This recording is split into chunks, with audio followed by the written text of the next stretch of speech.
একদিন এক ছোট বনে একটি ছোট পাখি বাস করত। একবার তীব্র জ্বর চলে আসলো এবং বনটির সব গাছপালা উপড়ে গেল।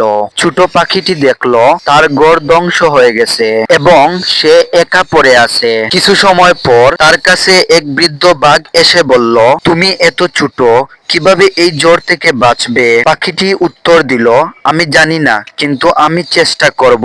এরপর পাখিটি একে একে ছোট ছোট কাঠের টুকরো সংগ্রহ করতে শুরু করলো এবং নতুন বাসা বানাতে শুরু করলো। কিছুদিন পর সে তার নতুন বাসা তৈরি করে ফেললো। বৃদ্ধ বাঘ অবাক হয়ে বলল, তুমি তো একা, তারপরও তুমি হাল ছাড়লে না কেন? পাখিটি উত্তর দিল, আমি জানি না কতদিন লাগবে, কিন্তু আমি যতদিন বাঁচবো চেষ্টা করব।